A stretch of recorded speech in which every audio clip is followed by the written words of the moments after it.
My man, Beestroh, your brother June Archer here. This is 50.com. You're checking out the Winner's Circle, the home for inspiration and motivation to make your dreams come true. Keep it locked right here.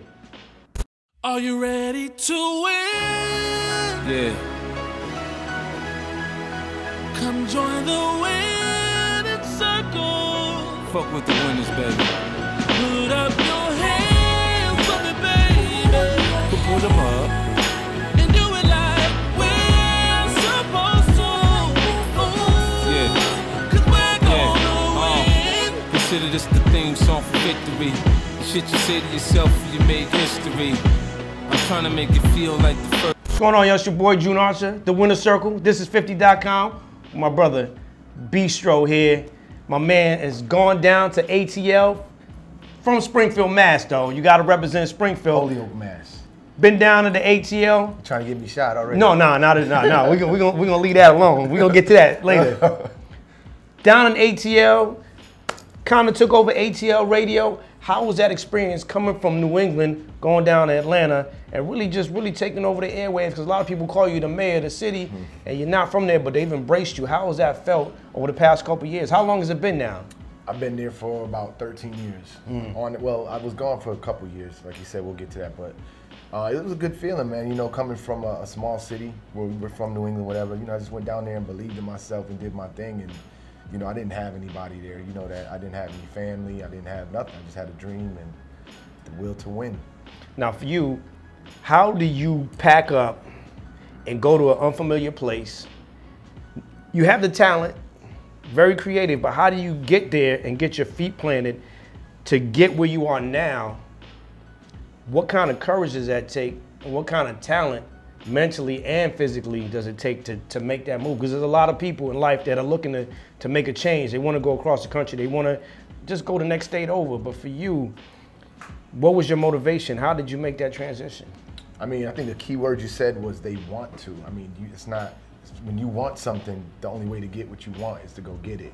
So, I mean, basically, man, you just gotta, I had to get up, take what I had, you know, and, you know, my angle is coming from a street perspective, because you know me, you know what I'm saying? I was in the street heavy, and one day I said, I'm about to die. I'm about to go back to jail. I've been to jail several times. And, you know, I just stopped what I was doing, took all my money, packed up the truck and left. And it was just that easy. It was just that easy.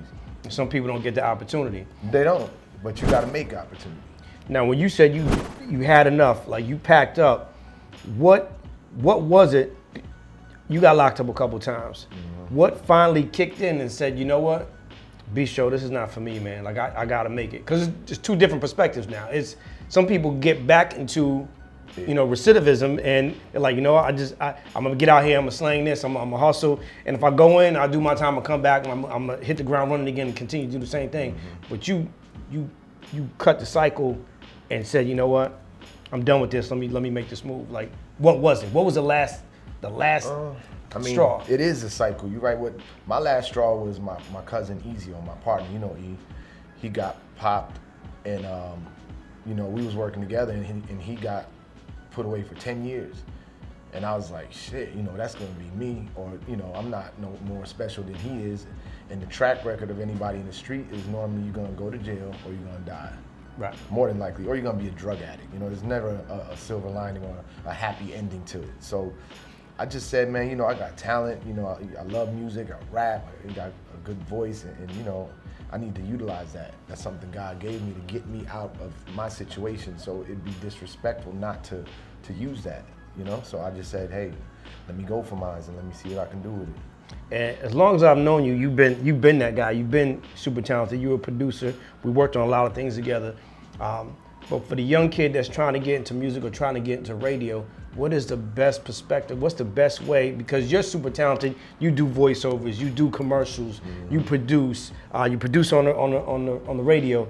What is the best angle to come from? Is it like throw everything against the wall, see if it sticks, or do you focus on one thing, or it's just not enough to just focus on one thing? For the kid that's trying to do it now, say, all right, you do these things, but I'm trying to get in the radio and I'm finding roadblocks, I'm finding obstacles in my way. You know, maybe I'm blocking my blessings. How do they get through that? Well, I mean, I'll give advice that I never had or guy. I'm a kind of guy that I'll do everything and let it stick. If you really want something and you know what you want to do, I think it's important that you focus on that, because one thing I was called once by legendary dude, Jerry Smoking Bees, master of all trades. You know, jack of all trades, master of none. Right. You know what I mean? And that means you're just doing everything, but you're not laser focused on that one thing that's going to allow you to go back and do all the other stuff.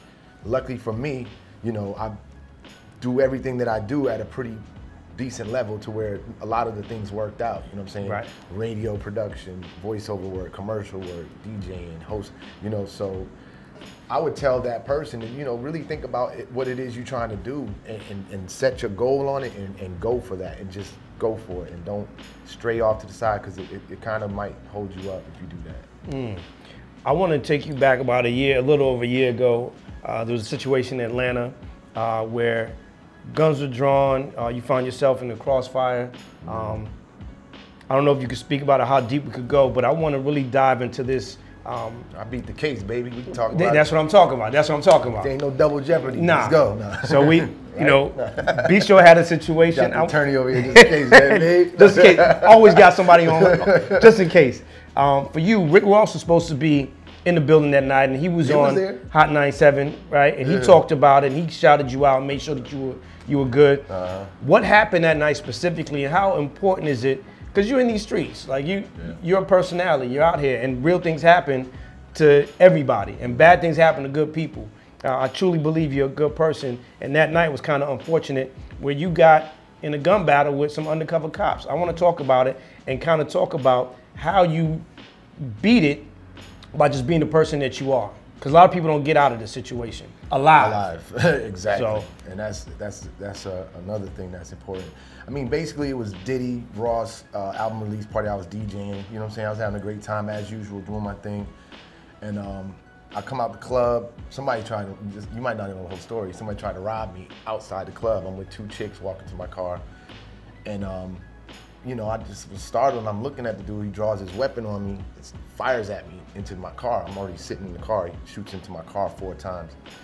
I'm not hit, so I jump out and start busting back at him because that's, you know, I didn't know what else to do, you know what I mean? So in that time, the police came around the corner. They didn't announce themselves, they didn't say nothing. They just came and started shooting at whoever they saw shooting, which was me, you know what I'm saying? So I end up exchanging gunfire with them because I don't know who's who at this point. I just see a bunch of lights and I'm shooting at the lights, you know what I'm saying? So it's like, I'm just going for mines. And you know, it turns out that they were police officers. And you know, I ended up getting shot a couple times, and you know, luckily I'm still here to talk about it. But the thing that I want to focus on and what, you know, brought me to another level of awareness in my life is that these police officers are acting like savages out here. They didn't do their job. They didn't try to assess the situation. They just saw some blacks and started firing at them because they heard gunfire. They didn't know what was going on. They actually shot at the victim.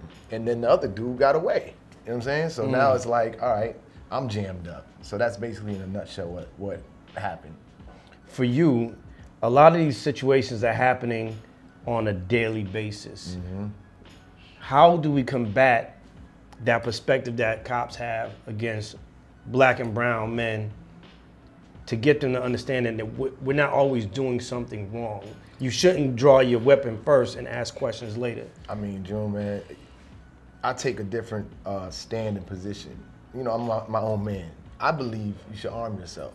You know, I'm not trying to tell nobody else what to do. You know what I'm saying? I'm not trying to tell you to go shoot at nobody, do this, that, and the third, but if I had not been armed that day, I would have lost my life. The only reason I'm alive today and sitting here is because I was able to protect myself. Right. Whether it's from the police or whoever, and I don't know the amendment, but you got the right to defend your life no matter if it's against your own government, correct? No matter who it is. If it's the government, the police, whoever is threatening your life, you have the right to defend yourself. I stand on that side. I can't speak for everybody, but you know, that's just how I look at it, because I don't think we're not respected out here in this country. We're just not, and that's just the way it is. It's not going to change by what we've been doing.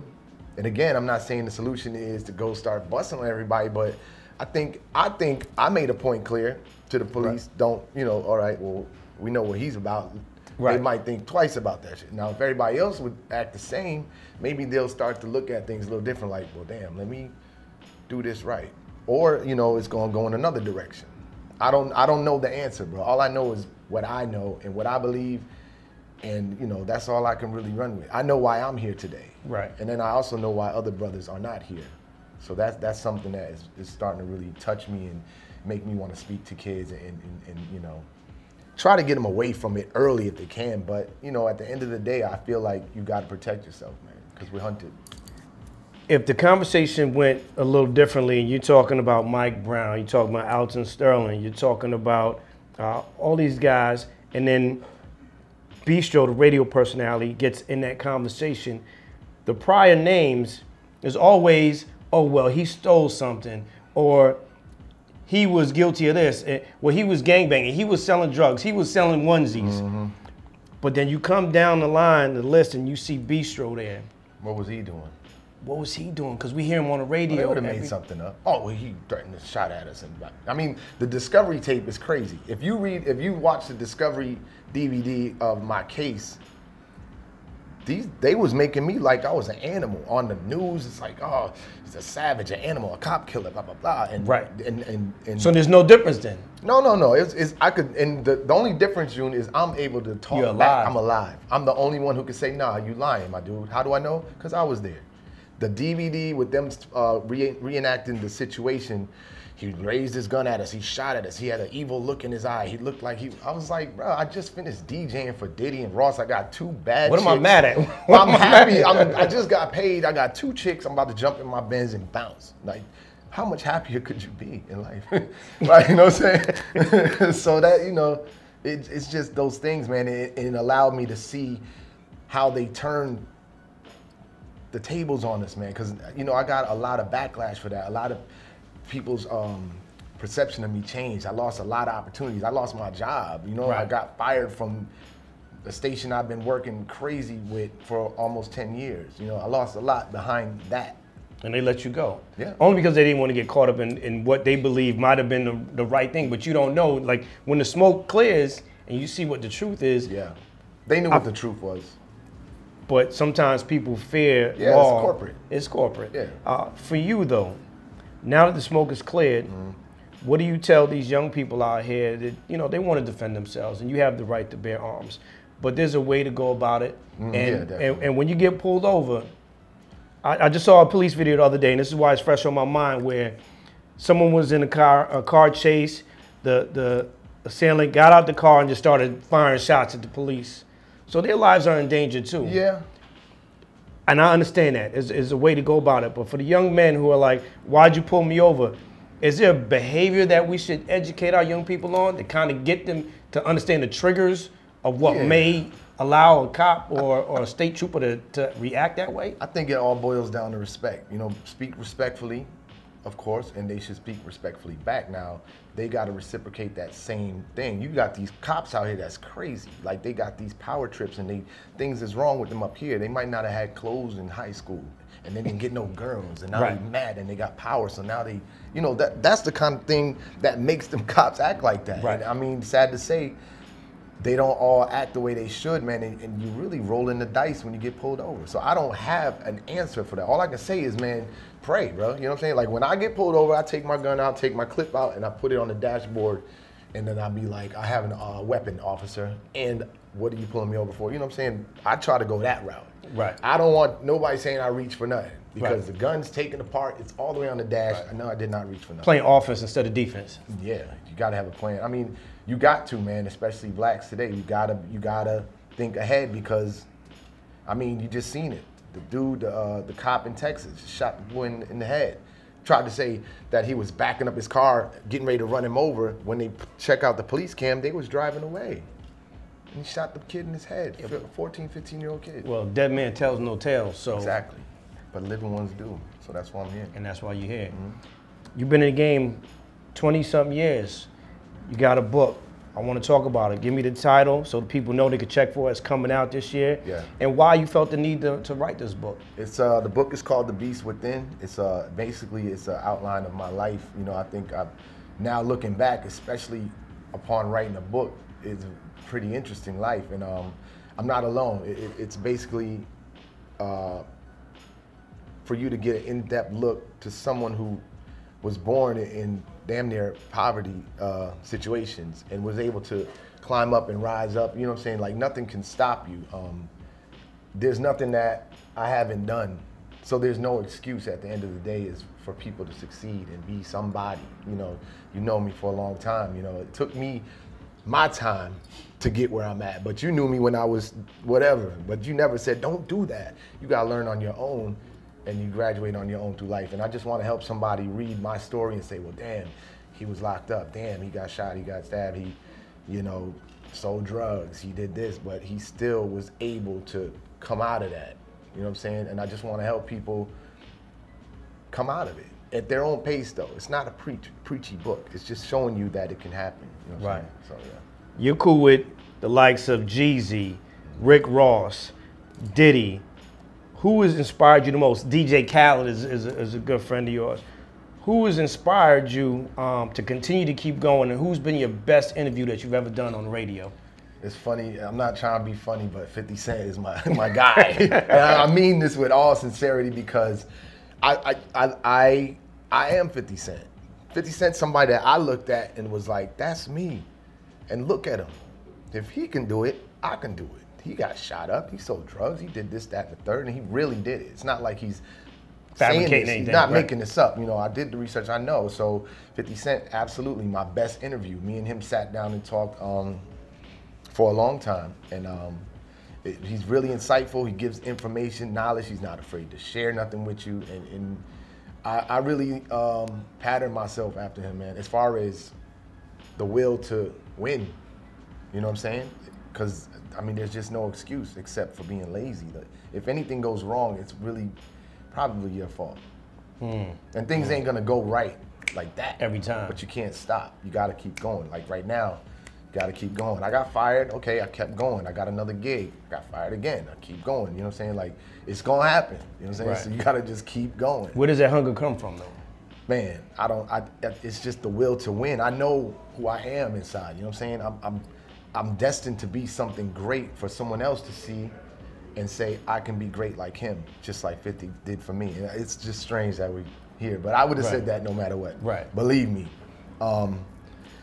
And it's also, from being broke, from knowing what it's like to not have and be hungry and, that's scary. You know what I'm saying? That's scary. It's scarier than going to jail. Nah, trying to figure out the next buck. For you, with this book, how important is being transparent that you're able to inspire and motivate someone?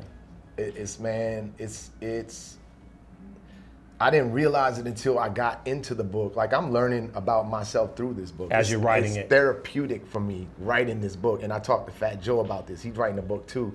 And me and him was going back and forth. Man, I remember I used to throw bricks off the roof and, we was like, are you crazy? He was like, man, you know what, I did too. You know what I'm saying? But it's therapeutic. You're learning about yourself. And I think being transparent is important because at the time, somebody might be acting stupid or doing something stupid or even selling drugs or whatever at the time, but that doesn't necessarily mean that they're a knucklehead or stupid. That's just where they're at in life. Okay, now read this book and see how I came away from that to this. Hopefully that'll inspire them like, yo, damn, I think I might need to do something. I don't care what you do. Right. You like cooking, you like washing cars, you open a car wash, whatever your passion is and you find it, follow that. And that's what I hope I can help somebody just look inside themselves and see that I'm willing to give myself, and hopefully I can help somebody else with it. Well, you're a chef. Yeah, I am. You do voiceovers. Yeah, I do. You're working on the book to drop it. You're a radio personality. You got Beestroh.com where you do your own news. What's next for Beestroh? Oh yeah, the news thing is coming through. Hopefully we make something out of that. But the funny thing, June, is I cook a lot and I show it on my Instagram at Beestroh. But the funny thing about the cooking, people don't know, I learned how to cook in jail. I got a culinary arts degree in jail. So that's why I like to cook. These are the things that you don't know about a person until you get to read and understand, like, damn, you be cooking your ass off. Yeah, well, guess where I learned how to cook, nigga? They be like, oh, okay. I didn't know you was in jail before. Right. Now you do.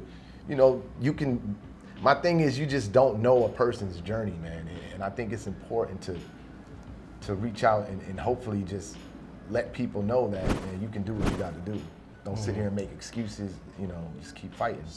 For you, how important is it for us to have positive and inspirational, motivational images on television these days with everything that's going on. And no disrespect to all the people that we know on Love and Hip Hop and Housewives of whatever town it's in next season. For you, how important is it to have more positive, uplifting images for our young people so that they could get to the next level? I think that's the most important thing, because you got somebody sitting in Utah who has never been nowhere. They believe in this stuff, man. They're watching hip hop. I'll say, what is it called? I don't even watch it. Love and Hip Hop Atlanta. Right. And I've been approached to be on it. Nah.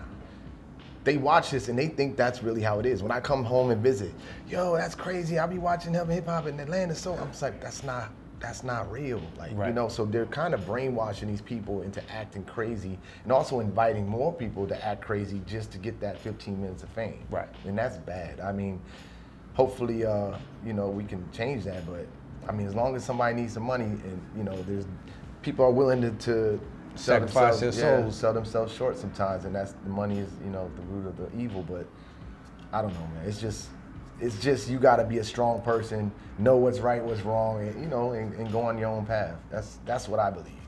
Let's leave with the best piece of advice you ever got. The best piece of advice I ever got.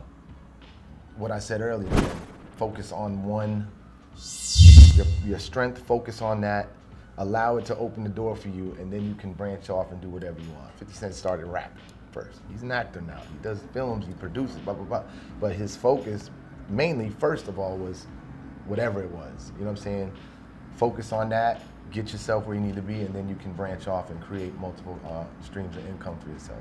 And that's important. Listen, you heard it here.